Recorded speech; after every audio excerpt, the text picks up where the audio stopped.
إن الحمد لله نحمده ونستعينه ونستغفره ونعوذ بالله من شرور أنفسنا ومن سيئات أعمالنا. من يهده الله فلا مضل له ومن يضلل فلا هادي له.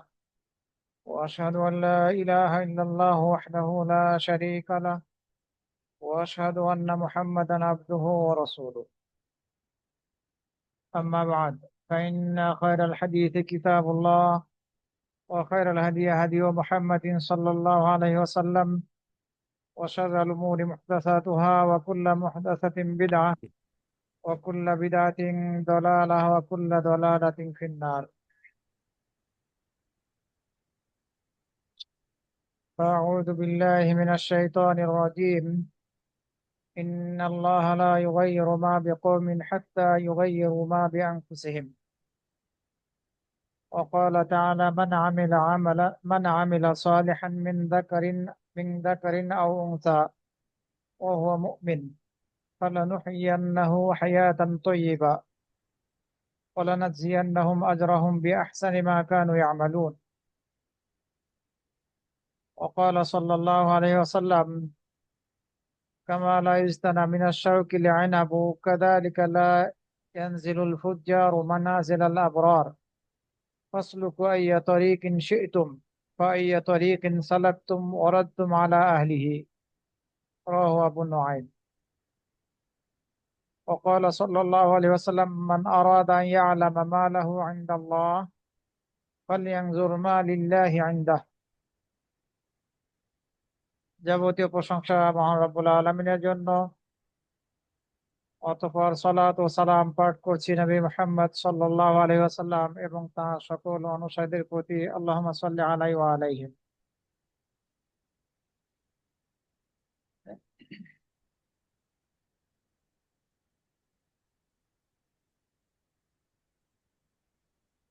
সম্মানিত ভাই ও বোনেরা, আমরা প্রত্যেকে সাধ্যমাফিক সৎ কাজ করার চেষ্টা করে থাকি। অসৎ কাজ থেকে, মন্দ কাজ থেকে, পাপের কাজ থেকে বিরত বিরত থাকার, দূরে থাকার চেষ্টা করি। আল্লাহর নির্দেশ মেনে চলার চেষ্টা করি, নিষেধগুলোকে বর্জন করার চেষ্টা আমরা করি। জানি না আমরা কে কতটুকু আমরা এভাবে আমল করতে পারি যে আল্লাহর নির্দেশগুলো মেনে চললাম আর নিষেধগুলোকে বর্জন করলাম। কতটুকু আমরা এই পথ অবলম্বন করতে পারি এটি বলা মুশকিল। তবে আমরা সাধ্যমাফিক চেষ্টা করি, পরস্পরের প্রতি এরকম ভালো ধারণাই আমরা পোষণ করি। আমরা যদি আমাদের নিজেদেরকে পরিবর্তন না করি, তাহলে আল্লাহ রাব্বুল আলামিন আমাদেরকে পরিবর্তন করবেন না। আল্লাহ দুইটা পথ দেখিয়ে দিয়েছেন, একটি ভালো পথ, জান্নাতের পথ, আর একটি মন্দ পথ যেটি জাহান্নামে নিয়ে যাবে, শয়তানের পথ। আমরা যদি আল্লাহর পথে চলি, তাহলে ইনশাআল্লাহ এর ভালো ফলাফল আমরা লাভ করতে সক্ষম হব জান্নাত লাভের মাধ্যমে। আর যদি আমরা মন্দ পথ অবলম্বন করি, শয়তানের পথের অনুসারী হই, বিভিন্ন ধরনের পাপের সাথে জড়িত হই, তাহলে হয়তোবা এর পরিণতিটা আমাদেরকে স্বীকার করতে হবে। এর পরিণতিটা আমাদেরকে যে শাস্তির সম্মুখীন হতে হবে আল্লাহ রাব্বুল আলামিনের পক্ষ থেকে, সেটি হয়তোবা, আল্লাহ না করুন আমাদের কারো ক্ষেত্রে এরকম ঘটুক, সেটি আমাদের ক্ষেত্রে ঘটবে। আল্লাহ রাব্বুল আলামিন সূরা আর-রা'দের 11 নম্বর আয়াতের মধ্যে বলছেন: ইন্নাল্লাহা লা ইউগাইয়িরু মা বিকওমিন হাত্তা ইউগাইয়িরু মা বিআনফুসিহিম। নিশ্চয় আল্লাহ কোনো কওমের অবস্থা ততক্ষণ পরিবর্তন করেন না যতক্ষণ না তারা নিজেদের অবস্থার পরিবর্তন ঘটায়। আমরা যদি আমাদের নিজেদেরকে পরিবর্তন না করি, ভালো আর মন্দ এই দুটির মাঝে পার্থক্য করে, তাহলে আল্লাহ রাব্বুল আমিন আমাদের মাঝে পরিবর্তন ঘটাবেন না। আল্লাহ আমাদেরকে স্বাধীনতা দিয়েছেন, আমাদের ইচ্ছা শক্তি নিজ স্বাধীনতায় আমাদেরকে ব্যবহার করার ক্ষমতা দিয়েছেন।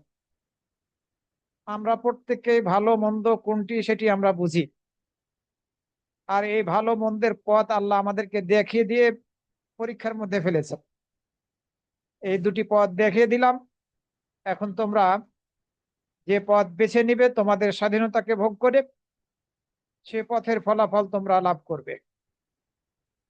যদি ভালো পথ অবলম্বন করো তাহলে এর বিনিময় তোমরা লাভ করবে, প্রতিদান পাবে। আর যদি মন্দ পথ তোমরা ধারণ করো তাহলে এর প্রতিদান তোমরা পাবে, এর ফলাফল লাভ করবে। আমাদের নিজেদেরকে আমাদেরকে পরিবর্তন করার চেষ্টা করতে হবে। ভালো পথের দিকে আমরা যাতে ধাবিত হই এ ব্যাপারে আমাদেরকে সর্বদা সচেষ্ট থাকতে হবে। ভুল ভ্রান্তি আমাদের থেকে হবে না এমনটি নয়, হতে পারে, কিন্তু সংশোধন করার তো সুযোগ আছে। আল্লাহ তো সুযোগ দিয়েছেন তওবা করার, ক্ষমা প্রার্থনা করার। তওবা করলে, ক্ষমা প্রার্থনা করলে আল্লাহ ক্ষমা করে দিবেন। সুতরাং এই সুযোগকে আমাদেরকে কাজে লাগাতে হবে। আমরা নিষ্পাপ না হয়ে যাতে মৃত্যুবরণ না করি, তওবা ইস্তেগফার করার পরে যাতে আমাদের মৃত্যু হয়, এই প্রত্যাশা আমাদের সকলের ক্ষেত্রে থাকতে হবে। কোরআনের বহু আয়াত এবং নবী সাল্লাল্লাহু আলাইহি ওয়াসাল্লামের বহু হাদিসে ভালো কর্মকারীদের এবং মন্দ কর্মকারীদের প্রতিদানের কথা উল্লেখ করা হয়েছে। যারা ভালো কর্মকারী তারা যে প্রতিদান পাবে, এবং যারা কর্মকারী তারা যে প্রতিদান পাবে, এগুলো উল্লেখ করা হয়েছে, যাতে করে মানুষ সৎ কাজে উৎসাহিত হয় আর অসৎ কাজ থেকে বিরত থাকে।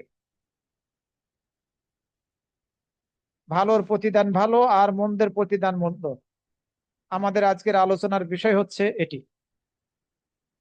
যদি আমরা আমাদের নিজ স্বাধীনতাকে ভোগ করে ভালো কাজ করতে পারি এই দুনিয়ার জীবনে, সৎ কাজ করতে পারি, সৎ আমল করতে পারি, তাহলে দুনিয়া এবং আখেরাতে এর ভালো ফলাফল লাভ করব ইনশাআল্লাহ।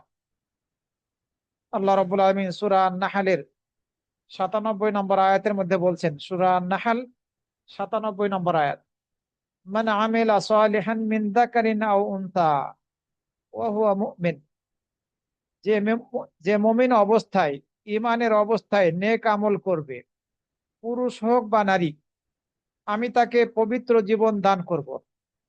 আল্লাহ রাব্বুল আলামিন অঙ্গীকার করেছে, নারী অথবা পুরুষের মধ্য থেকে যে সৎ আমল করবে, ভালো আমল করবে ঈমানের অবস্থায়, আল্লাহ রাব্বুল আলামিন এই অঙ্গীকার করেছেন যে আমি তাকে পবিত্র জীবন দান করব। এবং তারা যা করত দুনিয়াতে তার তুলনায় অবশ্যই আমি তাদেরকে উত্তম প্রতিদান দেব। দুনিয়াতে যেসব সৎ আমল ভালো আমল করেছিল এগুলোর উত্তম প্রতিদান আমি তাদেরকে দেব। ভালোর প্রতিদান ভালো। এই যে আয়াতের মধ্যে আল্লাহ রাব্বুল আলামিন বললেন আমি তাকে পবিত্র জীবন দান করব, এর অর্থ কি? অর্থাৎ আমি আল্লাহ তাকে যা কিছু দান করেছি সে তাতে সন্তুষ্ট থাকবে। যদি সন্তুষ্ট থাকে তাহলে এটাই হচ্ছে পবিত্র জীবন, সে পবিত্র জীবন লাভ করতে সক্ষম হবে। আল্লাহ যা কিছু নিয়ামত হিসাবে আমাদেরকে দিয়েছেন তাতে যদি আমরা সন্তুষ্ট থাকি এবং আল্লাহকে স্মরণ করি, তাকে ভুলে না যাই, তাহলে এটি হচ্ছে পবিত্র জীবন, হায়াত তয়্যেবা।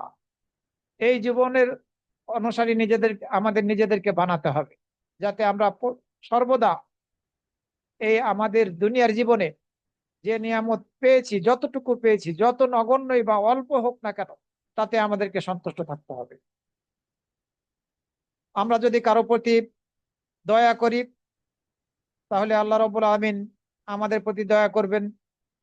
কারো সাথে যদি ভালো আচরণ করি তাহলে আল্লাহ রাব্বুল আমিন আমাদেরকে এর বিনিময় দান করবেন ভালো হিসাবে, ভালো বিনিময়, উত্তম বিনিময়। আর যদি আমরা কারো প্রতি মন্দ আচরণ করি তাহলে এটি আমাদের মন্দ প্রতিদান আমাদের জন্য ডেকে নিয়ে আসবে। সূরা ফুসসিলাতের ৪৬ নম্বর আয়াতের মধ্যে আল্লাহ রাব্বুল আমিন বলছেন, মান আমিলা সালিহান ফালিনাফসিহি। যে সৎ আমল করবে সে তার নিজের জন্যই করবে, আর যদি মন্দ আমল করে তাহলে তার বিপক্ষে যাবে। মন্দ আমলের পরিণতিটা ভালো হবে না। সূরা রুমের 44 নম্বর আয়াতের মধ্যে আল্লাহ রাব্বুল আলামিন বলছেন, সূরা রুম 44 নম্বর আয়াত, মান কাফারা ফাআলাইহি কুফরুহু, যে ব্যক্তি কুফরি করবে তার কুফরিটা তার উপরে বর্তাবে, এর প্রতিদান তাকে ভোগ করতে হবে। ওমান আমিলা সালিহান ফালিআনফুসিহিম, আর যে ভালো আমল করবে তা তাদের নিজেদের জন্যই। সুতরাং আমাদেরকে সৎ আমল করতে হবে যাতে আমরা এর ভালো ফলাফল লাভ করতে পারি। তবে মনে রাখতে হবে, কখনো কাঁটাযুক্ত বৃক্ষ থেকে আমরা আঙ্গুর ফল লাভ করতে পারবো না। আর আমরা পাপাচারী হয়ে নেককারদের মর্যাদা পেতে যাব, এটা কোনোভাবে সম্ভব নয়।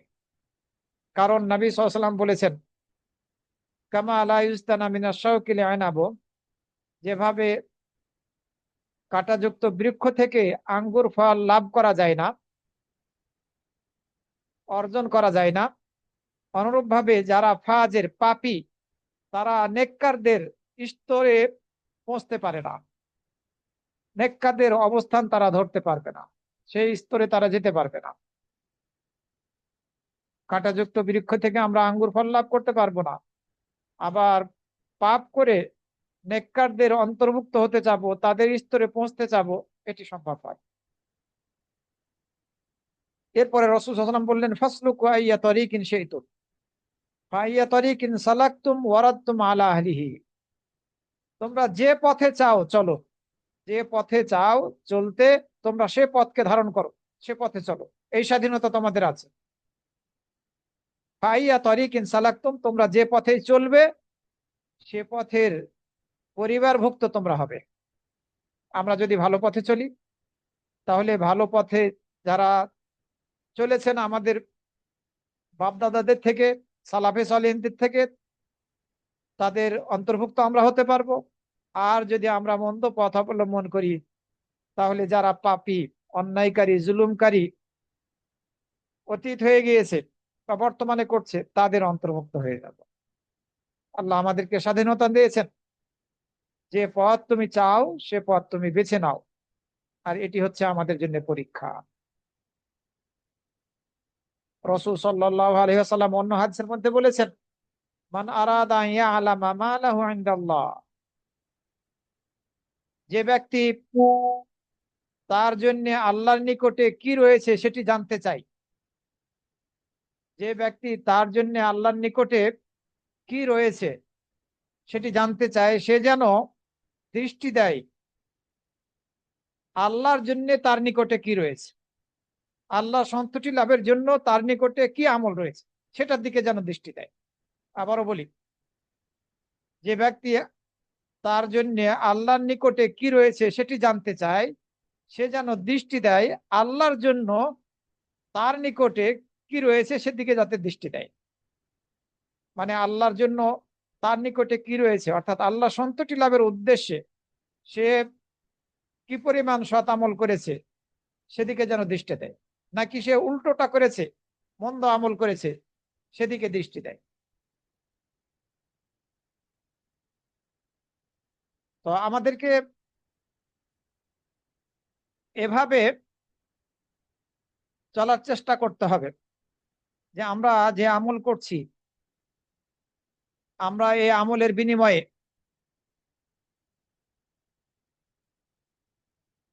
আল্লাহর কাছ থেকে ভালো কিছু পেতে পারবো কিনা,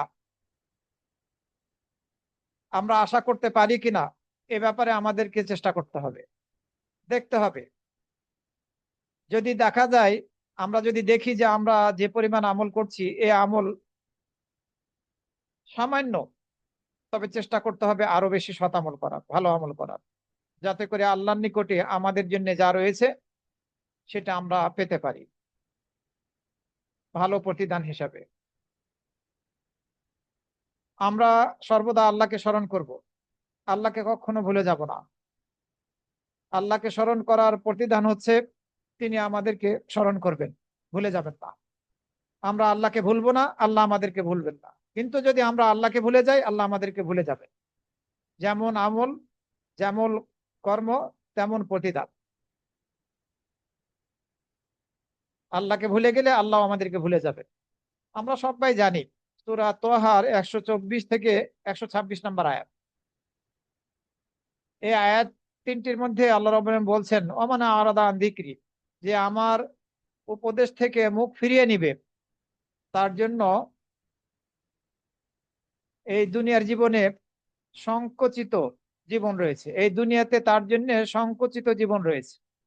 আল্লাহর উপদেশ থেকে, কোরআনের পথ থেকে, নাবির তরিকা থেকে যে মুখ ফিরিয়ে নিবে তার জন্য এই দুনিয়াতে সংকুচিত জীবন রয়েছে, সংকীর্ণ জীবন রয়েছে।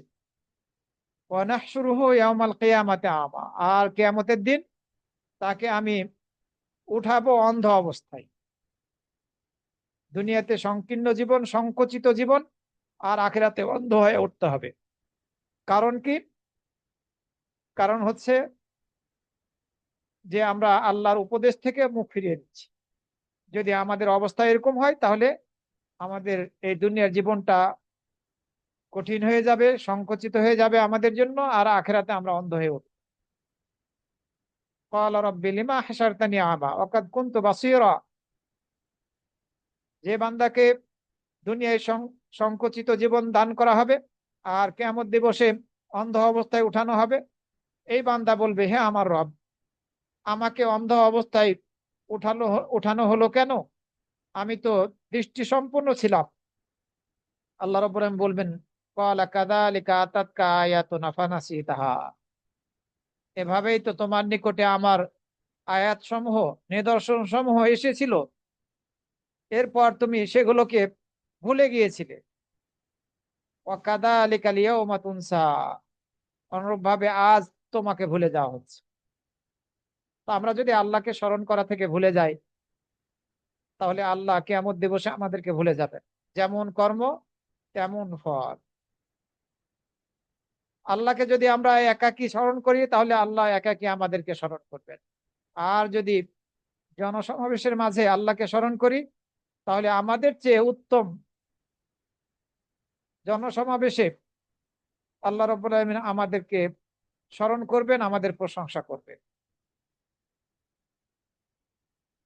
ভালোর প্রতিদান ভালো। আল্লাহকে স্মরণ করার দ্বারা আমরা আল্লাহর নৈকট্য লাভ করতে পারি। আল্লাহকে যখন আমরা স্মরণ করব তখন আল্লাহ আমাদেরকে স্মরণ করবে। আল্লাহ রাব্বুল আলামিন সূরা বাকারার 152 নম্বর, সূরা বাকারার 152 নম্বর আয়াতের মধ্যে বলছেন, ফাযকুরুনি আযকুরকুম, তোমরা আমাকে স্মরণ করো, আমি তোমাদেরকে স্মরণ করব। এই দুনিয়াতে তোমরা আমাকে স্মরণ করো, আমি তোমাদেরকে স্মরণ করব দুনিয়া এবং আখিরাতে, উভয় জায়গায়। যেমন কর্ম তেমন ফল হিসাবে আমরা এই ফজিলত লাভ করতে সক্ষম হব। হাদিসে কুদসির মধ্যে এসেছে, আল্লাহ রাব্বুল আলামিন বলেছেন, ফাইন যাকারানি ফি নাফসিহি যাকারতুহু ফি নাফসি, কেউ যদি আমাকে একাকিত্বে একাকী স্মরণ করে আমি তাকে একাকী স্মরণ করব। আর কেউ যদি আমাকে জনসমাবেশের মাঝে স্মরণ করে তাহলে আমি তাদের চেয়ে উত্তম জনসমাবেশে তাদেরকে স্মরণ করব, তাদের প্রশংসা করব। এই যে আমরা ভাই বোনেরা একত্রিত হয়েছি, এটি যেমন জনসমাবেশ, যে যেখান থেকে আমরা অংশগ্রহণ করি না কেন, যদি আল্লাহর সন্তুষ্টি লাভের উদ্দেশ্যে, আল্লাহর দিন শিখার উদ্দেশ্যে আমরা ইখলাসের সাথে এই প্রোগ্রামে অংশগ্রহণ করে থাকি তাহলে আমরা আল্লাহর প্রশংসা লাভ করতে সক্ষম হব সেই সব ফেরেশতাদের সামনে যারা তার নিকটে রয়েছে। ওয়াইন তাকাররাবা ইলাইয়া বিশিবরিন, কোন ব্যক্তি যদি 1 বিঘত পরিমাণ আমার নৈকট্য লাভ করার চেষ্টা করে তাহলে আমি তার নিকটে 1 হাত পরিমাণ এগিয়ে আসব, আরো কাছে আসবে আল্লাহ। আল্লাহকে স্মরণ যারা করবে তারা আল্লাহর পথের দিকে এগিয়ে আসবে, ফলে আল্লাহ এই বান্দার দিকে, এই ব্যক্তির দিকে এগিয়ে আসবে। আর কেউ যদি 1 হাত পরিমাণ, 1 গজ পরিমাণ এগিয়ে আসে তাহলে আল্লাহ রাব্বুল আলামিন এই হাতের আঙ্গুলগুলোর মাথা থেকে এই বগল পর্যন্ত পুরো হাত বরাবর এগিয়ে আসবে। আমরা ধরতে পারি 2 গজ, ওয়াইন আতানি ইয়ামশি আতাইতুহু হারওয়ালা। কেউ যদি হেঁটে আসে আল্লাহ আমার নিকটে, আল্লাহ রাব্বুল আলামিন বলছেন আমি তার নিকটে দৌড়িয়ে আসবো, দ্রুত গতিতে আসবো। এভাবে আমরা যদি আল্লাহর নৈকট্য লাভ করার চেষ্টা করি, আল্লাহ আমাদের কাছে থাকবেন, আমাদের সাথ দিবেন, বিপদ আপদের সঙ্গী হবেন। আল্লাহ রাব্বুল আলামিন সূরা আল হাশরের 19 নম্বর আয়াতের মধ্যে বলছেন, ওয়ালা তাকুনু কাল্লাযীনা নাসুল্লাহা ফাআনসাহুম আনফুসাহুম উলাইকা হুমুল ফাসিকুন। তোমরা সেই সব লোকদের মতো হইও না যারা আল্লাহকে ভুলে গিয়েছিল, ফলে আল্লাহ তিনি তাদের নিজেদেরকে ভুলিয়ে দিয়েছিলেন। সেই সব লোকদের মতো যাতে আমরা না হই যারা আল্লাহকে ভুলে গিয়েছিল। যারা আল্লাহকে ভুলে যাবে এরাই তো হচ্ছে ফাসিক, উলাইকা হুমুল ফাসিকুন। সুতরাং আল্লাহকে যদি আমরা না ভুলি, তাহলে আল্লাহ আমাদেরকে ভুলবেন না কিয়ামত দিবসে। আমরা পরস্পরের প্রতি যদি দয়া করি, তাহলে আল্লাহ রাব্বুল আলামিন আমাদের প্রতি দয়া করবে। আমরা যদি আল্লাহর নির্দেশকে সাহায্য করি, আল্লাহর দিন শরীয়তকে সাহায্য করি, আল্লাহ আমাদেরকে সাহায্য করবে, আমাদেরকে দিনের উপরে অটুট রাখবে। আল্লাহর নির্দেশকে, দিনকে, শরীয়তকে সাহায্য করার অর্থ হচ্ছে মেনে চলা, দিনকে শরীয়তকে ধারণ করা, এটি হচ্ছে সাহায্য করার অর্থ। আমরা যদি আল্লাহর নির্দেশ মেনে চলি, নিষেধকে বর্জন করি, আল্লাহর দিনকে ধারণ করি, তার শরীয়তকে মেনে চলি, তাহলে আল্লাহ আমাদেরকে সাহায্য করবে। হাল জাযাউল ইহসান ইল্লাল ইহসান। ইহসানের প্রতিদান শুধুমাত্র ইহসান, ভালোর প্রতিদান শুধুমাত্র ভালো, যেটি সূরা আর রহমানের 60 নম্বর আয়াতের মধ্যে বলা হয়েছে। আবার মুমিনদেরকে উদ্দেশ্য করে আল্লাহ রাব্বুল আমিন সূরা মুহাম্মাদের 7 নম্বর আয়াতের মধ্যে বলছেন, ইন তানসুরুল্লাহ ইয়ানসুরুকুম। তোমরা যদি আল্লাহকে স্মরণ করো, আল্লাহকে সাহায্য করো, তাহলে তিনি তোমাদেরকে সাহায্য করবে। আল্লাহকে সাহায্য করার অর্থ সেটি যে তার নির্দেশ মেনে চলা, নিষেধকে বর্জন করা, তার দিনকে এবং শরীয়তকে আঁকড়ে ধরা। আমরা যদি অন্য ভাইয়ের প্রয়োজনের সময় এগিয়ে যাই, তাহলে আমাদের প্রয়োজনের সময় আল্লাহ রাব্বুল আমিন এগিয়ে আসবেন। অন্যের বিপদ থেকে অন্যের বিপদ থেকে তাকে বিপদ মুক্ত করার জন্য যদি আমরা এগিয়ে যাই, তাহলে কিয়ামত দিবসে যখন আমরা বিপদের সম্মুখীন হব, তখন আল্লাহ রাব্বুল আমিন আমাদেরকে বিপদ মুক্ত করবে। অন্যের গোপনীয়তাকে যখন অন্যের গোপনীয়তাকে যদি আমরা গোপন করি, যেটা সম্পর্কে আমি আপনি জানি, তাহলে আল্লাহ রাব্বুল আলামিন কিয়ামত দিবসে আমাদের গোপনীয়তাকে গোপন করবেন। যেমন কর্ম তেমন ফল আমরা লাভ করতে সক্ষম হব। রাসূল সাল্লাল্লাহু আলাইহি সাল্লাম হাদিসের মধ্যে বলেছেন, মান কানা ফি হাজাতি আখিহি। যে ব্যক্তি তার ভাইয়ের প্রয়োজনে থাকবে, প্রয়োজনে সাড়া দেবে, কান আল্লাহু ফি হাজাতিহি। তার প্রয়োজনের সময় আল্লাহ তার ডাকে সাড়া দিবেন, তার প্রয়োজনের সময় আল্লাহ থাকবেন। আমি আপনি যদি আমাদের মুসলিম ভাই বোনদের প্রয়োজনের সময় পাশে থাকি, তাদের পাশে থাকি, তাহলে আল্লাহ আমাদের প্রয়োজনের সময় আমাদের পাশে থাকবে। ওমান ফাররাজা আন মুসলিমিন কুরবাতান ফাররাজাল্লাহু আনহু কুরবাতাম মিন কুরাবি ইয়াউমিল কিয়ামা। আর যে ব্যক্তি কোনো মুসলিমের বিপদকে দূর করবে, কোনো মুসলিম ব্যক্তি বিপদে পড়েছে, তাকে এই বিপদ থেকে মুক্ত করবে, আল্লাহ রাব্বুল আমিন কিয়ামত দিবসে তার বিপদগুলোর মধ্য থেকে একটি বিপদ থেকে তাকে মুক্ত করে দেবে। ওমান সাতারা মুসলিমান সাতারাহুল্লাহু ইয়াউমাল কিয়ামাহ।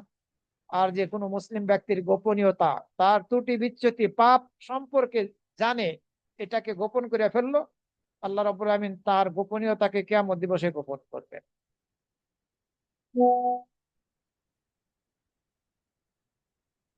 অন্য হাদিসের মধ্যে রাসূল সাল্লাল্লাহু আলাইহি ওয়াসাল্লাম বলেছেন, আল্লাহু ফি আউনিল আবদি মা কানাল আবদু ফি আউনি আখিহি।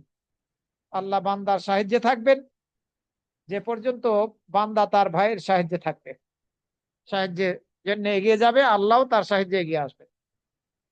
যেমন কর্ম তেমন ফল হিসাবে আমরা এগুলো লাভ করব।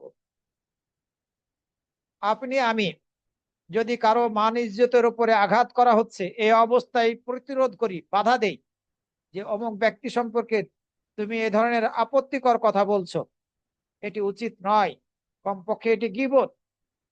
এই গীবত করো না।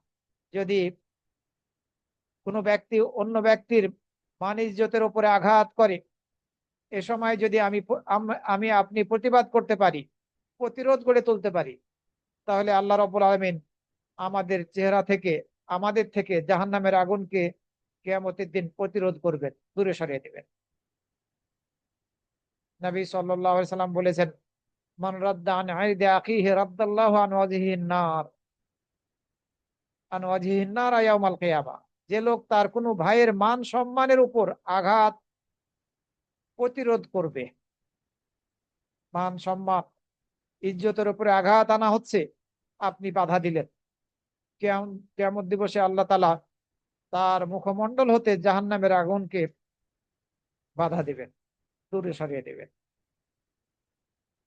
যেমন কর্ম তেমন ফল লাভ করতে সক্ষম হব। কোনো ব্যক্তিকে যদি মুসলিমদের কোনো কিছুর দায়িত্বশীল বানানো হয়, কোনো ব্যক্তিকে মুসলিমদের কোনো কিছুর দায়িত্বশীল বানানো হয়, এরপরে সে যদি এই মুসলিমদের উপরে কঠোরতা করে, কষ্ট দেয় তাদেরকে, তাহলে আল্লাহ রাব্বুল আলামিন তাকে কষ্ট দিবেন, যেমন কর্ম তেমন ফল হিসাবে। আর যদি এই দায়িত্বপ্রাপ্ত ব্যক্তি তাদের সাথে নরম আচরণ করে, তো- তাহলে আল্লাহ রাব্বুল আলামিন এই দায়িত্বশীলের প্রতি নরম আচরণ করবেন। আয়েশা রাদিয়াল্লাহু আনহা থেকে বর্ণিত হয়েছে, নবী সাল্লাল্লাহু আলাইহি ওয়াসাল্লাম দোয়া করেছেন, আল্লাহুম্মা মান ওয়ালিয়া মিন আমরি উম্মতি শাইআন ফাশাক্কা আলাইহিম ফাশকুক আলাইহি। হে আল্লাহ, আমার উম্মতের, যে ব্যক্তি আমার উম্মতের কোনো কিছুর দায়িত্ব প্রাপ্ত হবে, এরপরে সে তাদের উপরে কঠোরতা করবে, তাদেরকে কষ্ট দিবে, তুমি তাকে কষ্ট দাও। ওমান ওয়ালিয়া মিন আমরি উম্মতি শাইআন, আর যে ব্যক্তি আমার উম্মতের কোনো কিছুর দায়িত্ব প্রাপ্ত হবে, এরপরে তাদের সাথে নম্র আচরণ করবে, দয়াশীল হবে, তুমি তার প্রতি দয়াশীল হও, নম্র আচরণ করো। যেমন কর্ম তেমন ফল আমরা লাভ করতে পারবো। আপনি আপনার পরিবারের দায়িত্বশীল, আপনি হয়তোবা আপনার এলাকার দায়িত্বশীল, গ্রামের মাতাব্বর, আপনি ক্ষমতা পেয়ে যদি আপনি কঠোরতা করেন জনগণের উপরে, আপনার অধীনস্থদের উপরে, আল্লাহ আপনার উপরে কঠোরতা করবে। রাসূল সাল্লাল্লাহু আলাইহি ওয়াসাল্লাম এই বদদোয়া করেছেন, কষ্ট দিবেন আল্লাহ। আর যদি আপনি তাদের প্রতি দয়াশীল হন, নরম আচরণ করেন, তাহলে আপনার প্রতি আল্লাহ রাব্বুল আলামিন নরম আচরণ করবেন, দয়াশীল হবেন, রহমত নাজিল করবেন। আপনি দায়িত্বপ্রাপ্ত ব্যক্তি, একজন ব্যক্তি প্রয়োজনে আপনার নিকটে আসলো কিছু পাওয়ার জন্য, ফকির মিসকিন, কিন্তু আপনার দরজাকে আপনি বন্ধ করে দিলেন, তাদের প্রয়োজনের সময় আপনি সাড়া দিলেন না। আপনি যখন প্রয়োজন অনুভব করবেন, আল্লাহ রাব্বুল আমিন আসমানের দরজাগুলো আপনার জন্য বন্ধ করে দিবেন। যখন আপনি মুখাপেক্ষী হবেন আল্লাহর সাহায্যের, তখন আল্লাহ রাব্বুল আমিন আসমানের দরজাগুলো আপনার থেকে বন্ধ করে দিবেন। মুআবিয়া আমর ইবনে মুররা থেকে বর্ণিত হয়েছে, তিনি মুআবিয়া রাদিয়াল্লাহু আনহুকে উদ্দেশ্য করে বললেন, হে মুআবিয়া রাদিয়াল্লাহু আনহু, আমি রাসূল সাল্লাল্লাহু আলাইহি ওয়াসাল্লামকে বলতে শুনেছি, মা মিন ইমামিন ইউগলিকু বাবাহু দুনা দাবিল হায়াজাতি আল হাদিস। কোন ইমাম, নেতা, দায়িত্বশীল ব্যক্তি যদি, যারা মুখাপেক্ষী, ফকির মিসকিন, তাদের প্রয়োজনের সময় এই দায়িত্বশীল ব্যক্তি তার দরজাকে বন্ধ করে দেয়, তাহলে আল্লাহ রাব্বুল আলামিন আসমানের দরজাকে তার প্রয়োজনের সময়, তার দারিদ্রতার সময় বন্ধ করে দিবে। এই হাদিস মুআবিয়া রাদিয়াল্লাহু আনহুকে শোনালেন আমর ইবনে মুররা। এই হাদিস শোনার পরে মুআবিয়া রাদিয়াল্লাহু আনহু একজন ব্যক্তিকে নিয়োগ দিলেন, সে শুধু খোঁজ নেবে কোন মানুষের কি প্রয়োজন তার খেলাফত আমলে। মুআবিয়া রাদিয়াল্লাহু আনহু নিয়োগ দিলেন এক ব্যক্তিকে, যে মানুষের কি প্রয়োজন তুমি এটা খোঁজো, শুধু শুধু তোমার দায়িত্ব হচ্ছে এটা খোঁজা, খুঁজে বের করো, তার কি প্রয়োজন, তাদের কি প্রয়োজন, সেটা আমি পূর্ণ করব। আমরা যদি আল্লাহর পথে দান করি, আল্লাহ আমাদের সম্পদকে আরো বাড়িয়ে দিবেন। খরচা করলে আল্লাহ তার ভান্ডার থেকে আমাদেরকে আরো দেবেন। মান আনফাকা আনফাকাল্লাহু আলাই। হাদিসে কুদসির মধ্যে এসেছে, বুখারী এবং মুসলিম শরীফের হাদিস। আল্লাহ রাব্বুল আলামিন বলেছেন, ইয়া ইবনা আদম, হে আদম সন্তান, আনফিক, হে আদম সন্তান, তুমি খরচা করো, দান করো। উনফিক আলাইক, তাহলে আমি তোমাকে আরো দেব। আর কেউ যদি তার সম্পদের ব্যাপারে কৃপণতা করে, আল্লাহ যে হক তার সম্পদের উপরে অপরিহার্য করেছেন, এই হক যদি আদায় না করে, তাহলে আল্লাহ রাব্বুল আমিন তার সম্পদকে ধ্বংস করে দিবেন। তার সম্পদ থেকে বরকত উঠে যাবে, বরকত থাকবে না, কৃপণতা করার কারণে। আল্লাহ সম্পদ দিয়েছেন, আর এই সম্পদের উপরে হকও অপরিহার্য করেছেন, অধিকার অপরিহার্য করেছেন। আল্লাহর হক আছে, আবার যারা দরিদ্র মিসকিন, ফকির মিসকিন, তাদেরও হক আছে। কিন্তু যদি এই হক আদায় না করি, তাহলে আল্লাহ রাব্বুল আলামিন সম্পদকে ধ্বংস করে দিবেন, বরকতকে মিটিয়ে দিবেন। হয়তোবা আপনার সম্পদ ধ্বংস হচ্ছে না, কিন্তু আপনি যতই ইনকাম করেন, যতই আপনার সম্পদ থাকুক না কেন, আপনি বরকত পাবেন না। চাই আরো চাই, এরপরে আপনার অভাব মিটছে না। অবস্থাটা এরকম হবে, আপনি সন্তুষ্ট থাকতে পারবেন না যদি হক আদায় না করেন, কৃপণতা করার ফলে। বুখারী এবং মুসলিম শরীফের মধ্যে আবু হুরায়রা রাদিয়াল্লাহু আনহু থেকে বর্ণিত হয়েছে, নবী সাল্লাল্লাহু আলাইহি সাল্লাম বলেছেন, বান্দারা যখন সকাল করে, তখন দুইজন ফেরেশতা নেমে আসে। একজন বলে, দুই ফেরেশতার একজন বলে, হে আল্লাহ, যে দান করছে তাকে তুমি আরো দাও। আর আরেকজন ফেরেশতা বলে, যে আটকে রাখছে সব পথ কৃপণতা করে, তাকে ধ্বংস দাও। একজন বরকতের দোয়া করে, আর একজন বরকত যাতে উঠিয়ে নেওয়া হয়, সম্পদ যাতে ছিনিয়ে নেওয়া হয়, সেই দোয়া করে। দুই ফেরেশতা, আর ফেরেশতাদের দোয়া কবুল হয়। এজন্য আমাদেরকে অবশ্যই সম্পদের হক আদায় করতে হবে। এই সম্পদ রয়ে যাবে, কোনো উপকারে হয়তো নাও আসতে পারে, যদি আমরা কৃপণতা করে সম্পদ সম্পদের হক না আদায় করি। কেউ যদি আল্লাহর সন্তুষ্টি লাভের উদ্দেশ্যে মসজিদ বানায়, আল্লাহ রাব্বুল আলামিন জান্নাতের মধ্যে তার জন্য একটি ঘর বানাবেন। জান্নাতের মধ্যে এর বিনিময় হিসাবে একটি ঘর বানাবে। যেমন কর্ম তেমন ফল আমরা এই আমলের দ্বারা লাভ করতে সক্ষম হব। নবী সাল্লাল্লাহু আলাইহি সাল্লাম বলেছেন, মুসলিম শরীফের হাদিস, মান বানা মাসজিদান লিল্লাহ, যে ব্যক্তি আল্লাহর সন্তুষ্টি লাভের উদ্দেশ্যে মসজিদ বানাবে, বানাল্লাহু লাহু ফিল জান্নাতি মিসলাহু, অনুরূপ একটি ঘর তার জন্য জান্নাতের মধ্যে আল্লাহ রাব্বুল আমিন বানিয়ে দেবে। তবে উদ্দেশ্য থাকতে হবে আল্লাহ সন্তুষ্টি লাভ করা। যদি উদ্দেশ্য থাকে, তাহলে এই ফজিলত লাভ করতে পারবে। কিন্তু আপনি যদি দান করে মানুষের প্রশংসা পাওয়ার অথবা নিজেই প্রচার করার মন মানসিকতা রাখি, তাহলে দান করার দ্বারা তো উপকার হবেই না, বরং নিজেদেরকে শিরকের সাথে যুক্ত করব। রিয়া, লোক দেখানো আমল করার কারণে, প্রশংসা পাওয়ার উদ্দেশ্যে দান করার কারণে, বা অন্য যে কোনো আমল করি না কেন, সব আমলের ক্ষেত্রে একই বিধান। কেউ যদি মুসলিমদের গোপনীয়তার পিছু নেয়, আল্লাহ রাব্বুল আমিন তার গোপনীয়তার পিছু নেবেন এবং তাকে তার ঘরের মধ্যেই বেইজ্জত করবেন, অপমানিত অপদস্থ করবেন। যেমন কর্ম তেমন ফল হিসেবে। আপনি যখন একজন মুসলিমের বা মুসলিমদের গোপনীয়তার পিছু নিবেন, এর অর্থ হচ্ছে তাদের গোপনীয়তা সম্পর্কে জেনে আপনি তার মান ইজ্জতের উপরে আঘাত আনতে চাচ্ছেন, অন্য মানুষের সামনে প্রচার করার দ্বারা। হতে পারে আল্লাহ আপনার গোপনীয়তার পিছু নেবেন। আপনি হয়তো বা অন্য মানুষের সামনে প্রচার করতে চাচ্ছেন না, কিন্তু কিন্তু আপনি মুসলিমদের গোপনীয়তা অনুসন্ধান করছেন, ঠিক নয়, বড় অপরাধী। আপনি শুধু মুসলিমদের গোপনীয়তার অনুসরণ করলেই, তাদের পিছু নিলেই আল্লাহ আপনার গোপনীয়তার পিছু নেবেন এবং আপনাকে আপনার বাড়ির মধ্যেই বেইজ্জত করবেন।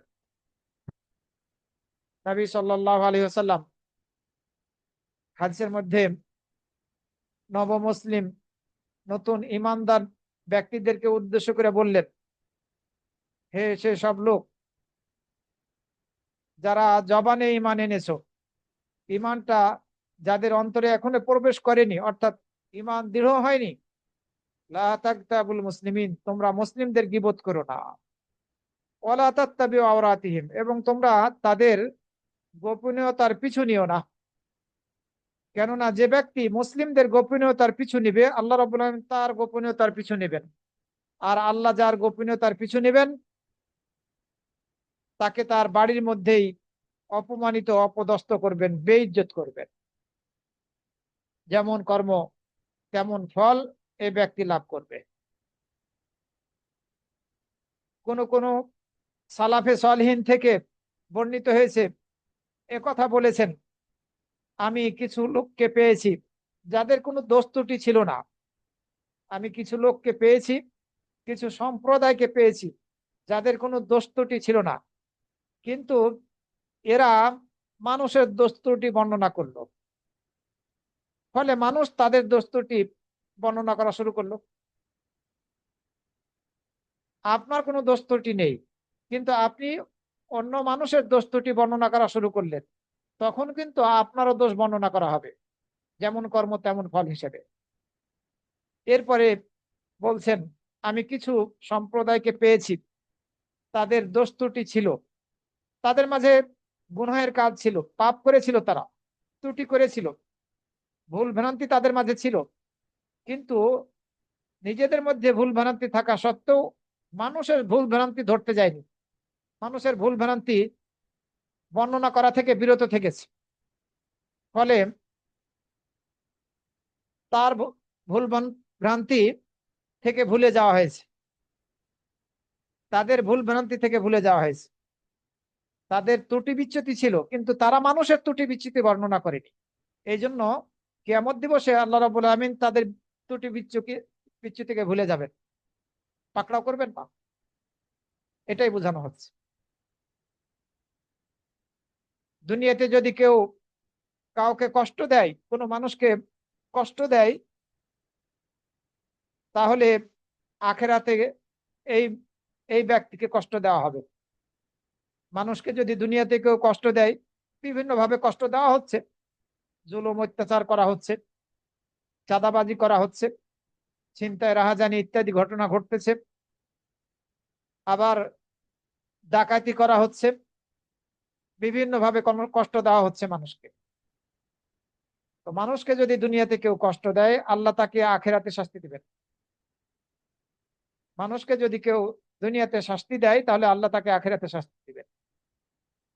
মুসলিম শরীফের হাদিসের মধ্যে বর্ণিত হয়েছে, নবী সাল্লাল্লাহু আলাইহি সাল্লাম বলেছেন, ইন্নাল্লাহা ইউআযযিবুল লাযীনা ইউআযযিবুনান নাসা ফিদ দুনিয়া, নিশ্চয়ই আল্লাহ রাব্বুল আলামিন সেই সব লোকদেরকে শাস্তি দেবেন যারা দুনিয়াতে মানুষকে শাস্তি দেয়, যেমন কর্ম তেমন ফল হিসাবে। এই জন্য আমাদেরকে সতর্কতা অবলম্বন করতে হবে, সাবধান হতে হবে, কোনোভাবে আমাদের কথার দ্বারা কর্মের দ্বারা মানুষ যাতে কষ্ট না পায়। যদি কথার দ্বারা কর্মের দ্বারা মানুষ কষ্ট পায়, আমরা কষ্ট দেই তাদেরকে, তাহলে কিন্তু আল্লাহ রাব্বুল আলামিন আমাদেরকে কিয়ামত দিবসে শাস্তি দেবেন। বহু ঘটনা বর্ণিত হয়েছে, যেমন কর্ম তেমন ফলের। যেমন নবী সাল্লাল্লাহু আলাইহি সাল্লাম তার স্ত্রী উম্মুল মুমিনিন খাদিজা রাদিয়াল্লাহু আনহা, আমাদের মা খাদিজা রাদিয়াল্লাহু আনহাকে সুসংবাদ দিয়েছিলেন, এবং এই সুসংবাদ এসেছিল জিবরাইল আলাইহিস সালামের মাধ্যমে। বুখারী এবং মুসলিম শরীফের মধ্যে আবু হুরায়রা রাদিয়াল্লাহু আনহু থেকে বর্ণিত হয়েছে, তিনি বলেন, নবী সাল্লাল্লাহু আলাইহি সাল্লামের নিকটে জিবরাইল আলাইহিস সালাম আসলেন, এসে বললেন, হে আল্লাহর রাসূল সাল্লাল্লাহু আলাইহি সাল্লাম, হাদিহি খাদিজা, এই মহিলা হচ্ছেন খাদিজা, সে আপনার নিকটে আসছে, তার সাথে একটি পাত্র রয়েছে, এই পাত্রে তরকারি আছে, অথবা খাদ্য আছে, অথবা পানীয় আছে, যে কোনো একটি আছে। এই পাত্র নিয়ে আপনার নিকটে আসছে। ফায়দা হিয়া আতাতকা ফাকরা আলাইহা সালাম মির রাব্বিহা ওয়া মিন, যখন খাদিজা আপনার নিকটে আসবে, পৌঁছে যাবে, তখন আপনি তার রবের পক্ষ থেকে এবং আমার পক্ষ থেকে তার প্রতি সালাম পাঠ করুন। তার রব তাকে সালাম দিয়েছেন, তার জন্য শান্তি কামনা করেছেন এবং আমিও তার জন্য শান্তি কামনা করছি। এই সালাম তাকে পৌঁছে দিন আপনি। খাদিজা রাদিয়াল্লাহু আনহা যখন আপনার নিকটে পৌঁছে যাবে এবং আপনি তাকে সুসংবাদ দিন জান্নাতের মধ্যে একটি ঘরের, অবাশশিরহা বিবাইতিন ফিল জান্নাহ মিন কাসাবিন, মণিমুক্তা খচিত একটি অট্টালিকার সুসংবাদ আপনি তাকে দিন জান্নাতের মধ্যে, যার মধ্যে কোনো শোরগোল থাকবে না, কোনো কষ্ট ক্লেশ থাকবে না। এরকম একটি ঘরের, বাড়ির সুসংবাদ, অট্টালিকার সুসংবাদ আপনি খাদিজা রাদিয়াল্লাহু আনহাকে দেন। যেমন কর্ম তেমন ফল। মহিলাদের মধ্য থেকে সর্বপ্রথম খাদিজা রাদিয়াল্লাহু আনহা ইসলাম গ্রহণ করেছিলেন। আমরা সবাই জানি কিভাবে খাদিজা রাদিয়াল্লাহু আনহা রাসূল সাল্লাল্লাহু আলাইহি ওয়াসাল্লামকে সাহায্য করেছিলেন। তিনি যখন চিন্তিত হয়ে পড়লেন প্রথম ওয়াহী নাজিল হওয়ার পরে, তখন তিনি ওয়ারাকা বিন নাওফালের নিকটে রাসূল সাল্লাল্লাহু আলাইহি ওয়াসাল্লামকে নিয়ে গিয়েছিলেন, সাহস জুগিয়েছিলেন যে আপনাকে আল্লাহ বেইজ্জত করবেন না। বাস্তবে সেটি ঘটেছিল। আল্লাহ রাব্বুল আলামিন এই খাদিজা রাদিয়াল্লাহু আনহাকে, আমাদের মা, তাকে যেমন কর্ম তেমন ফল দান করেছেন। আমরা সবাই জানি জাফর বিন আবি তালেব, তিনি মুতার যুদ্ধে তার দুই হাতকে হারিয়েছিলেন। যুদ্ধ করতে গিয়ে দুই হাত কেটে ফেলা হয়েছিল আর এর বিনিময়ে শহীদ হয়ে গিয়েছিলেন। এর বিনিময়ে আল্লাহ রাব্বুল আলামিন জান্নাতের মধ্যে ফেরেশতাদের সাথে তাকে দুই ডানা বিশিষ্ট বানিয়ে দিয়েছেন এবং ফেরেশতাদের সাথে সে, জাফর বিন আবি তালেব, উড়ে বেড়াচ্ছে। এই বিনিময় দিয়েছে। যেমন কর্ম তেমন ফল দান করেছেন আল্লাহ রাব্বুল আলামিন। আবু হুরায়রা রাদিয়াল্লাহু আনহু থেকে বর্ণিত হয়েছে, নবী সাল্লাল্লাহু আলাইহি ওয়াসাল্লাম বলেছেন, রাআইতু জাফর ইবনে আবি তালিব, আমি জাফর বিন আবি তালিবকে দেখেছি জিবরিল এবং মিকাইলের সাথে উঠছে তার দুই ডানা সহকারে। তার দুটি ডানা রয়েছে, এই দুটি ডানা সহকারে সে উঠতেছে জিবরিল এবং মিকাইলের সাথে। কোথায়? জান্নাতের মধ্যে। আল্লাহ রাব্বুল আমিন যেমন কর্ম তেমন ফল দান করেছিলেন। আমরা যদি পিতামাতার প্রতি দয়াশীল হই, তাদের সাথে সদাচরণ সদ্ব্যবহার করি, তাদের নাফরমানি না করি, অবাধ্য না হই, তাহলে আশা করা যায় যে আমাদের সন্তানরাও আমাদের দেখাশোনা করবে, সদাচরণ সদ্ব্যবহার তারা আমাদের সাথেও করবে। আর যদি আমরা আমাদের পিতামাতার অবাধ্য হই, তাহলে আমাদের সন্তানরাও হয়তোবা আমাদের অবাধ্য হবে, এটি স্বাভাবিক। খেয়াল রাখতে হবে। যেমন কর্ম তেমন ফল হিসাবে। ব্যতিক্রম কারো ক্ষেত্রে ঘটবে না এটি বলা যাবে না। তবে যদি কোনো ভালো লোকের ক্ষেত্রে এরকম ঘটে যায়, ব্যতিক্রম কিছু ঘটে যায়, তাহলে সেটি আল্লাহর পক্ষ থেকে পরীক্ষা। সেক্ষেত্রে অবশ্যই আমাদেরকে ধৈর্য ধারণ করতে হবে। রাসূল সাল্লাল্লাহু আলাইহি ওয়াসাল্লাম হাদিসের মধ্যে বলেছেন, মান তাওয়াদা লিল্লাহি রাফাহুল্লাহ, যে আল্লাহর জন্য নম্রতাকে অবলম্বন করবে, বিনয়ী হবে, আল্লাহ রাব্বুল আমিন তার মর্যাদাকে উঁচু করে দিবে। আমরা মানুষের সাথে কথা বলার সময়, কর্ম করার সময় যদি বিনম্র আচরণ করতে পারি, নম্রতাকে আমরা বেছে নিতে পারি, বিনয়ী হতে পারি, তাহলে আল্লাহ রাব্বুল আলামিন আমাদের মর্যাদাকে উঁচু করবে। আবার রাসূল সাল্লাল্লাহু আলাইহি ওয়াসাল্লাম বলছেন, আর রাহিমুনা ইয়ারহামুহুমুর রহমান, যারা দয়াশীল হবে তাদের প্রতি রহমান দয়া করবে। অন্যের প্রতি যদি অন্যদের প্রতি আমরা দয়াশীল হই, তাহলে রহমান আমাদের প্রতি দয়া করবে। এরপরে রাসূল সাল্লাল্লাহু আলাইহি ওয়াসাল্লাম নির্দেশ দিলেন, তোমরা জমিনে যারা আছে তাদের প্রতি দয়াশীল হও, তাহলে যিনি আসমানে আছেন তিনি তোমাদের প্রতি দয়াশীল হবেন। অর্থাৎ আল্লাহ রাব্বুল আলামিন তোমাদের প্রতি দয়া করবেন। এই হাদিস আবু দাউদ, তিরমিজি, মুসনাদ আহমদ সহ অন্যান্য হাদিস গ্রন্থের মধ্যে বর্ণিত হয়েছে। এই জমিনে যারা আছে তাদের প্রতি দয়া করা, এটি শুধু মাত্র মানুষের ক্ষেত্রে প্রযোজ্য বিষয়টি এমন নয়, জীব জন্তুর ক্ষেত্রেও এটি প্রযোজ্য। একটি কুকুরকে একজন ব্যভিচারিণী নারী পানি পান করার জন্য ক্ষমা পেয়ে গিয়েছে, পানি পান করানোর জন্য ক্ষমা পেয়ে গিয়েছে। ক্ষমা পেয়ে যাওয়ার অর্থ হচ্ছে জান্নাতি হওয়া। তো তো সামান্য একটি ছোট্ট কাজ, একটা কুকুরকে পানি পান করানো, সে তৃষ্ণার্ত ছিল, হাঁপাচ্ছিল, আল্লাহ ক্ষমা করে দিয়েছে। শুধু মানুষ নয়, যে জন্তুর এটি প্রযোজ্য। আবার একজন ব্যক্তি, পুরুষ, সে একটি কুকুরকে পানি পান করানোর কারণে ক্ষমা পেয়ে গিয়েছে, জান্নাতি হয়ে গিয়েছে। বিপরীতে একটি বিড়ালকে এক মহিলা আটকে রাখার কারণে খাবার দেয়নি, ছেড়েও দেয়নি, ছেড়ে দিলে হয়তো বা কীট পতঙ্গ খেয়ে বেঁচে যেত, বেঁচে থাকতো, কিন্তু সেটা করেনি, আটকে রেখেছিল মেরে মৃত্যুবরণ করা পর্যন্ত, যার ফলে তাকে ক্ষমা করা হয়নি, তাকে জাহান্নামে যেতে হয়েছে। যেমন কর্ম তেমন ফল, আমরা এক্ষেত্রে এই দৃষ্টান্তগুলো নিয়ে আসতে পারি। কেউ হয়তো বা সৎকর্মকারী, কেউ হয়তো বা পাপী, সৎকর্মকারী তাকেও আমরা সহযোগিতা করব। আবার পাপী ব্যক্তি বিপদে পড়েছে, সে এমন বিপদে পড়েছে হয়তো বা খাবার পাচ্ছে না, তাকেও আমরা সহযোগিতা করব, নাকি পাবো আমরা।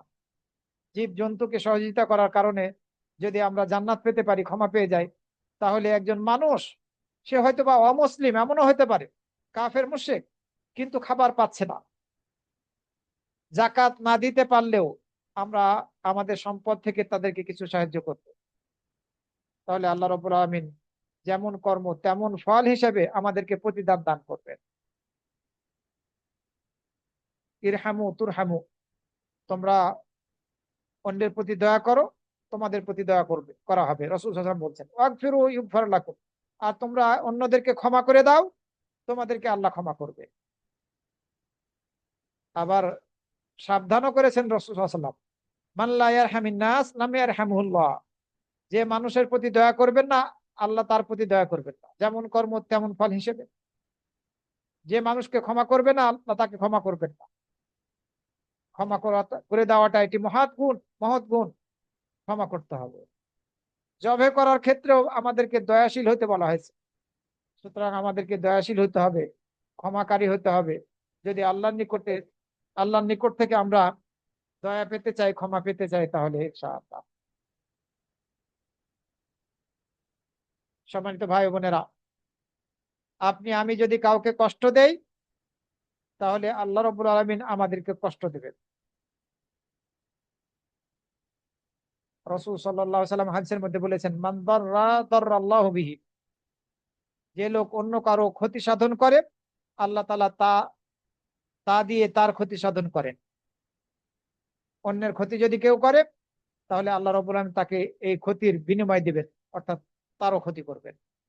ওমান শাক্কা শাক্কাল্লাহু আলাই, আর যে লোক অন্যকে কষ্ট দেবে, আল্লাহ তাকে কষ্টে ফেলবেন।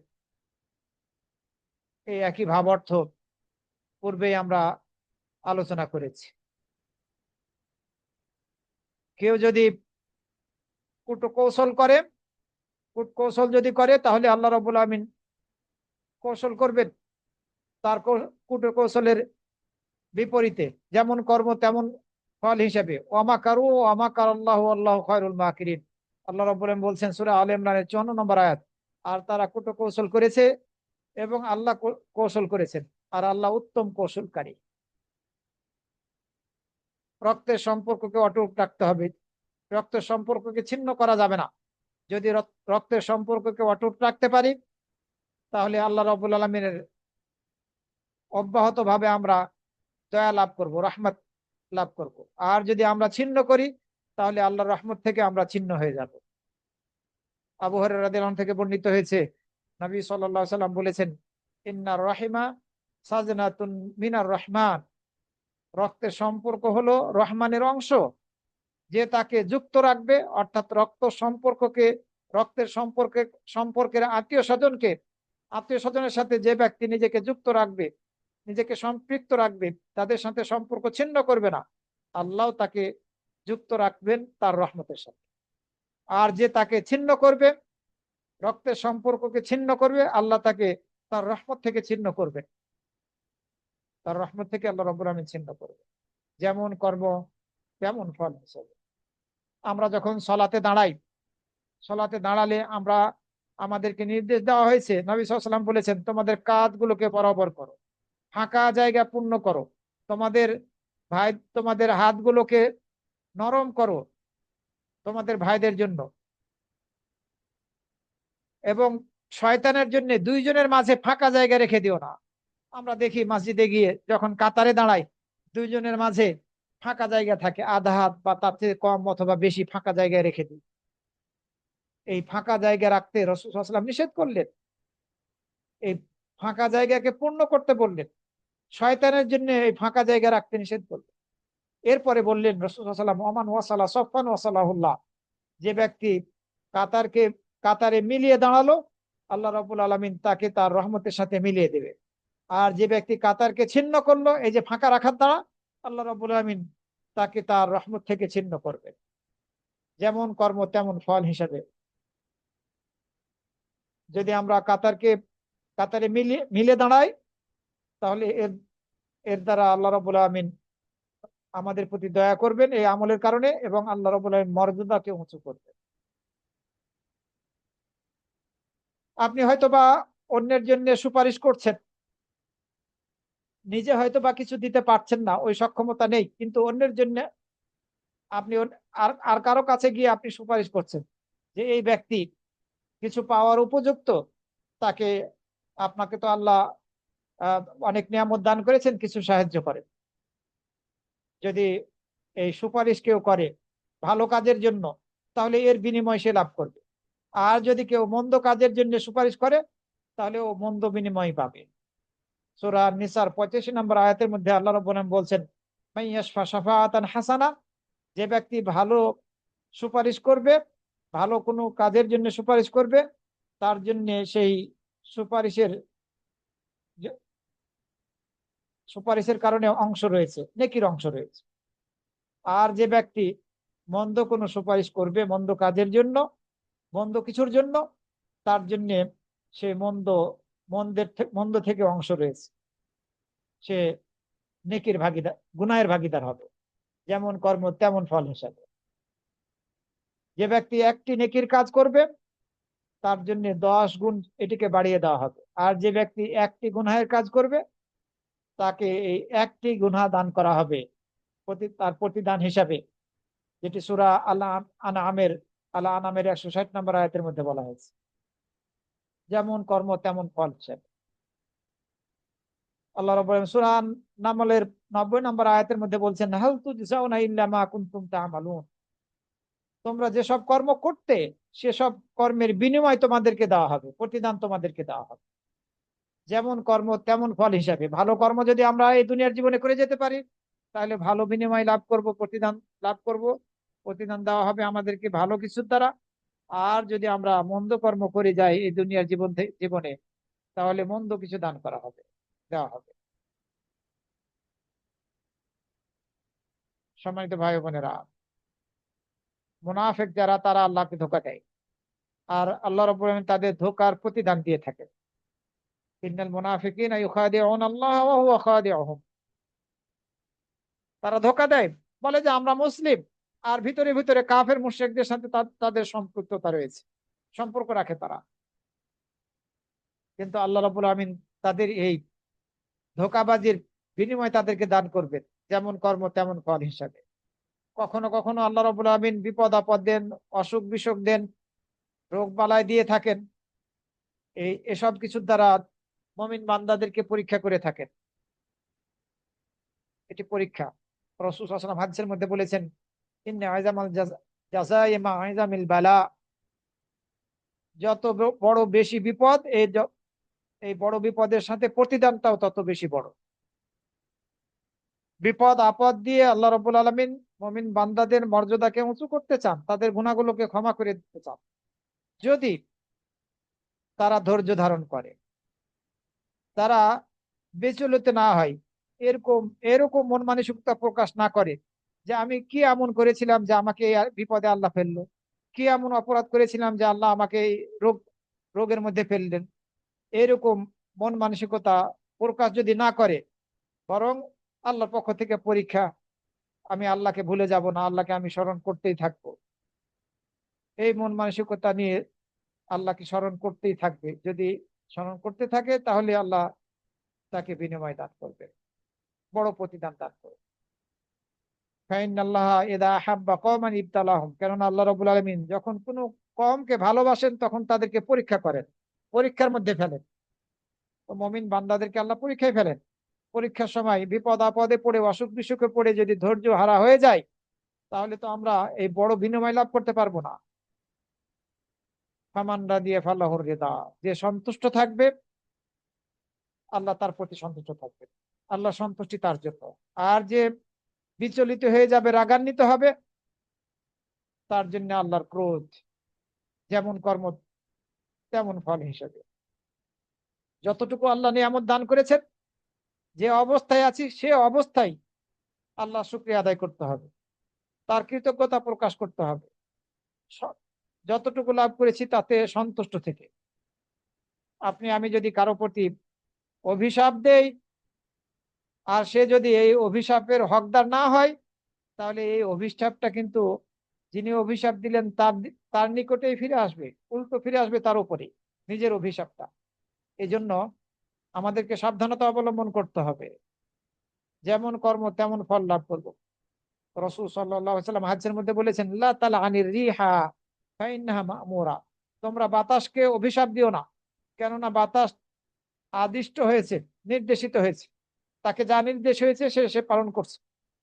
ওয়া আন্নাহু মান লাআনা শাইআন লাইসা লাহু বিআহলিন রাজাআতিল লাআনাতু আলাইহি, আর যে ব্যক্তি কোনো কিছুকে অভিশাপ দিবে যে এই অভিশাপের উপযুক্ত ছিল না, এই অভিশাপটা যে অভিশাপ দিল তার নিকটেই ফিরে আসে। আবু দাউদ তিরমিজির মধ্যে এই হাদিস বর্ণিত হয়েছে। যেমন কর্ম তেমন ফল সে লাভ করবে। সে অভিশাপের উপযুক্ত ছিল না, আর অভিশাপ দিচ্ছে, ফলে সে অভিশাপ তো তার উপরে ফিরে আসবে। এই মন্দ কর্ম করার কারণে যেমন কর্ম তেমন ফল লাভ করবে। আমরা অনেক সময় সলাৎ থেকে পিছিয়ে থাকি, পিছনে থাকি। এই পিছিয়ে থাকা, পিছনে থাকাটা এটি ভালো কাজ নয়। কেউ যদি সলাৎ থেকে পিছিয়ে থাকে, এই পড়ছি পড়বো, মসজিদ পাশেই কিন্তু যাচ্ছে না, যদি কোনো কারণ থাকে সেটি ভিন্ন কথা। রাসূল সাল্লাল্লাহু আলাইহি ওয়াসাল্লাম হাদিসের মধ্যে বলছেন, লা ইয়াজালু কওমুন ইয়াতাখারুন হাত্তা ইউআখিরাহুমুল্লাহ, একটি সম্প্রদায় অব্যাহতভাবে দেরি করে আসবে, আল্লাহ তাদেরকে দেরি করিয়ে দিবেন। ওই বৈশিষ্ট্যটা তাদের মাঝে এসে যাবে, প্রথম কাতারে আসতে চাবে না। আল্লাহর রহমত থেকে, এর অর্থ হচ্ছে আল্লাহর রহমত থেকে তাদেরকে পিছিয়ে দিবেন, বড় আল্লাহর অনুগ্রহ থেকে, নেকি থেকে তাদেরকে পিছিয়ে দিবেন। প্রথম কাতারে গেলে অনেক বড় নেকি লাভ করা যেত, সে নেকি লাভ করতে পারবে না, কমপক্ষে এতটুকু।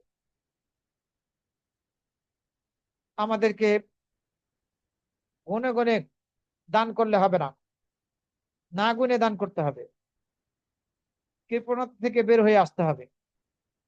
আসমা রাদিয়াল্লাহু আনহা থেকে বর্ণিত হয়েছে, তিনি বলেন, রাসূল সাল্লাল্লাহু আলাইহি ওয়াসাল্লাম বললেন আসমা রাদিয়াল্লাহু আনহাকে উদ্দেশ্য করে, আনফিকি ওয়ালা তুহসি, খরচ করো, তবে কত খরচ করলে তার হিসাব রেখো না। খরচ করো, দান করো, কিন্তু কত খরচ করলে সেটি হিসাব রেখো না। ফায়ুহসিল্লাহু আলাইক, তাহলে আল্লাহ কিন্তু তোমাকে গুনে গুনে দিবেন। তুমি হিসাব করে খরচা করলে আল্লাহ তোমাকে গুনে গুনে দেবেন, হিসাব করে দেবেন।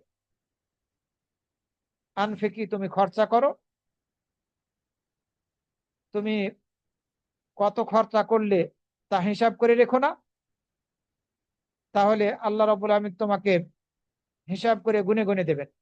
ওয়ালা তুই ফায়ুই আল্লাহু আলাইক, আর তুমি জমা করে রেখো না, কৃপণতা করে তুমি সম্পদ জমা করে রেখো না, তাহলে আল্লাহ রাব্বুল আলামিন জমা রাখবেন না, অর্থাৎ আল্লাহ তোমাকে দিতে থাকবেন। যেমন কর্ম তেমন ফল হিসাবে।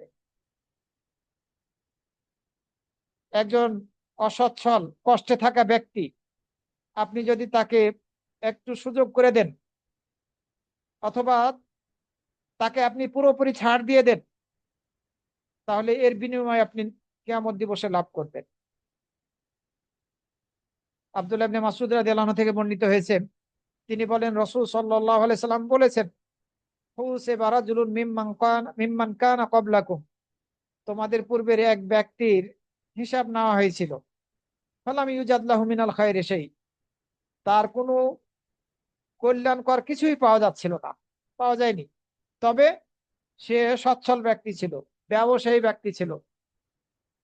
ফাকানা ইউখালিতুন নাস, সে মানুষের সাথে মিশতো।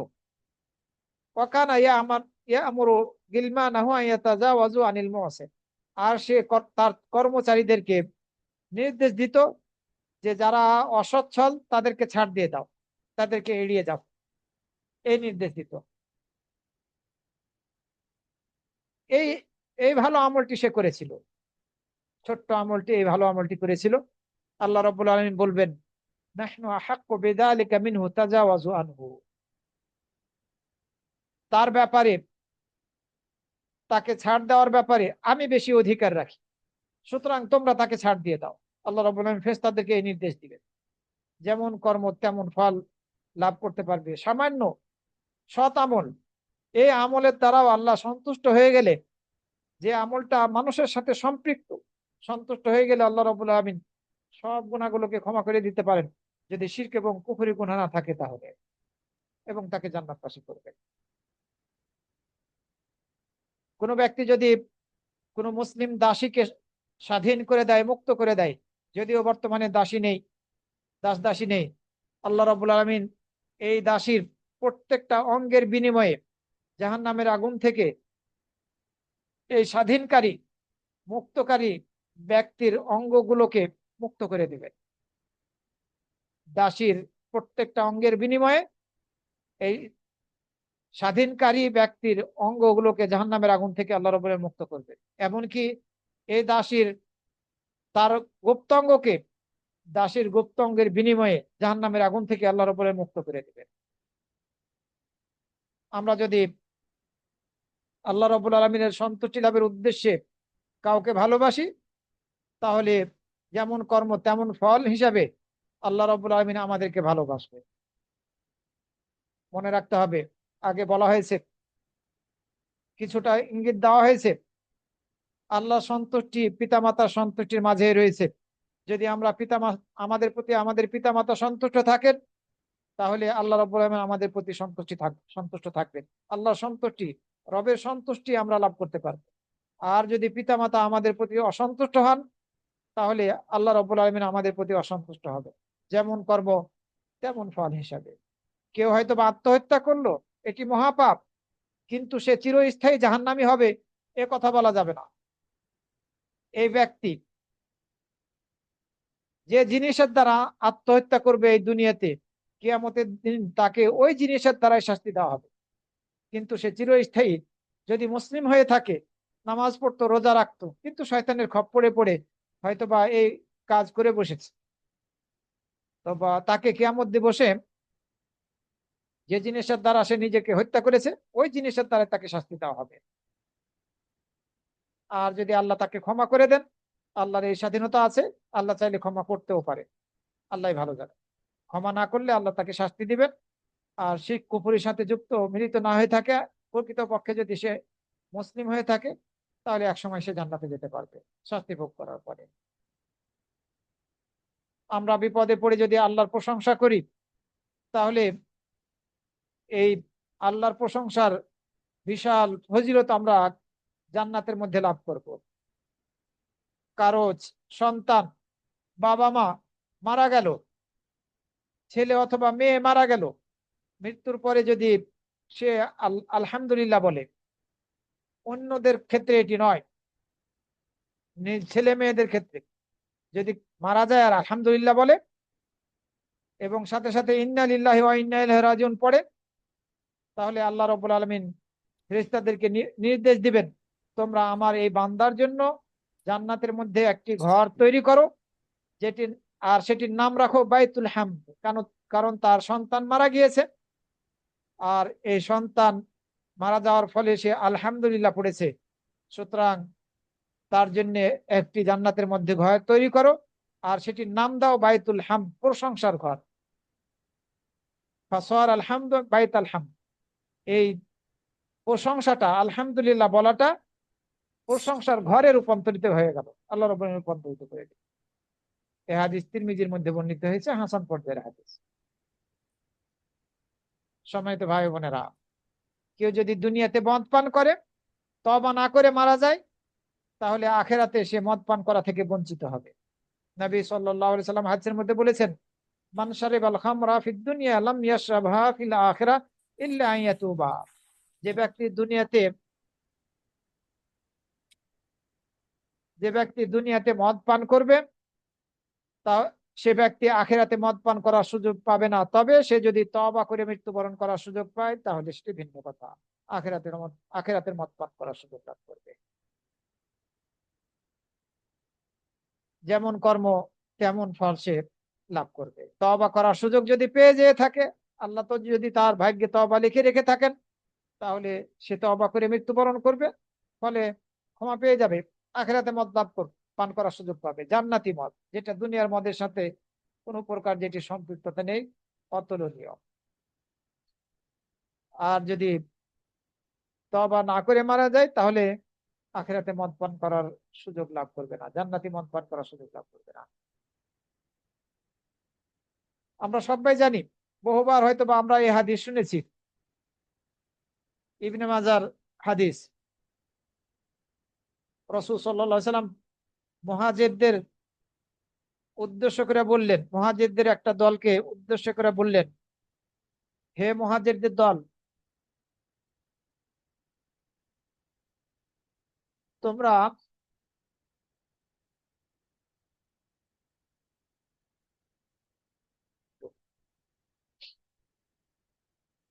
হে মুহাজিরদের দল, তোমরা 5টি বিষয়ে পরীক্ষার সম্মুখীন হবে।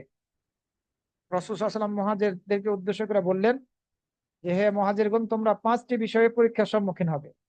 তবে আমি আল্লাহর কাছে আশ্রয় প্রার্থনা করছি যেন তোমরা তার সম্মুখীন না হও।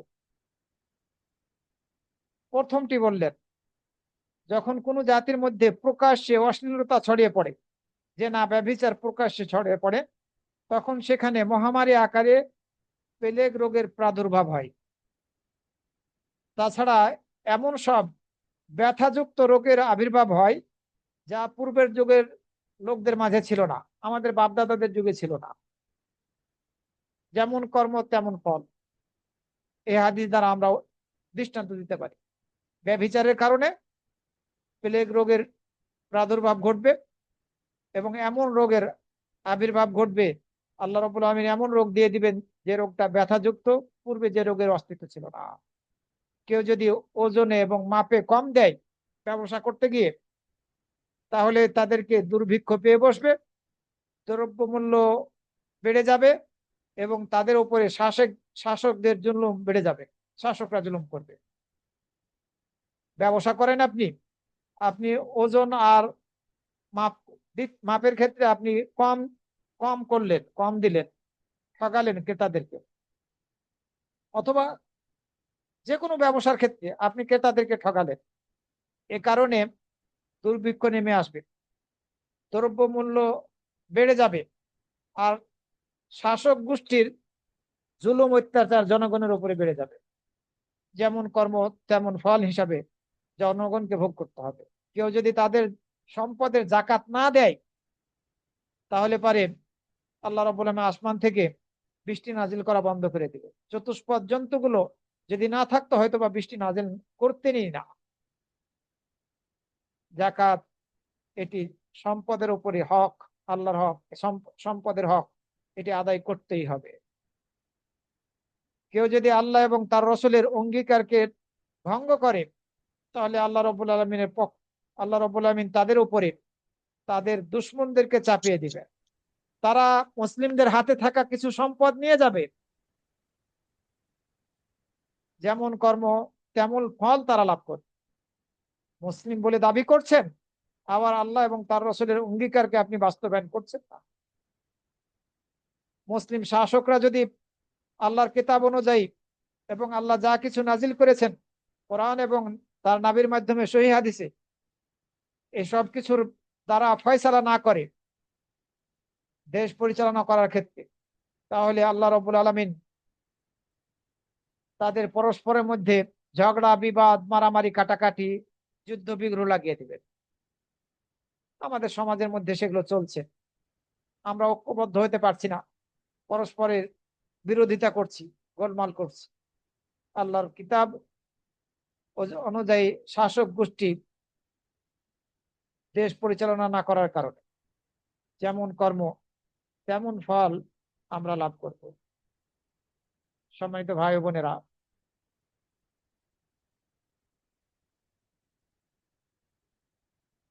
যেমন কর্ম তেমন ফল। যদি আমরা সত্যিকার অর্থে নামাজি হয়ে থাকি, তাহলে নামাজ নামক বাবুস সলা, এই বাবুস সলাত দিয়ে আমাদেরকে ডাক দেওয়া হবে। জান্নাতে প্রবেশের একটি দরজা আছে বাবুস সলা নামক। আমরা যদি জিহাদকারী হই, তাহলে বাবুল জিহাদ দিয়ে আমাদেরকে ডাক দেওয়া হবে। আমরা যদি সিয়াম পালনকারী হই, তাহলে বাবুর রায়ান দিয়ে আমাদেরকে ডাক দেওয়া হবে। যেমন কর্ম তেমন ফল আমরা লাভ করব। প্রত্যেকটা সৎ আমলে এক একটি ফলাফল। যদি আমরা সাদাকাকারীদের অন্তর্ভুক্ত হই, দানকারীদের অন্তর্ভুক্ত হই, তাহলে বাবু সাদাকা দিয়ে আমাদেরকে ডাক দেওয়া হবে। সুতরাং আল্লাহ রাব্বুল আলামিন আমাদেরকে সেই সব কর্মগুলো যাতে, সেই সব সৎকর্মগুলো যাতে করার তৌফিক দান করেন, যেগুলো করলে আমরা ভালো ফলাফল আখিরাতে, দুনিয়া এবং আখিরাতে লাভ করতে সক্ষম হব, আমরা জান্নাতি হতে পারবো। আর সেই সব কর্ম, সেই সব পাপ থেকে আল্লাহ রাব্বুল আলামিন আমাদেরকে যাতে দূরে রাখেন, মুক্ত রাখেন, যে সব পাপ করলে হয়তো বা আমরা মন্দ ফল লাভ করব। যেমন তেমন ফল হিসাবে আল্লাহ রাব্বুল আলামিন আমাদেরকে যাতে মন্দ কর্মের দ্বারা পরীক্ষার মধ্যে না ফেলেন, আল্লাহর কাছে আমরা এই প্রার্থনা করছি। আকুলু কওলি হাদা ওয়া আস্তাগফিরুল্লাহ লি ওয়া লাকুম ওয়া লিসাইরিল মুসলিমিন।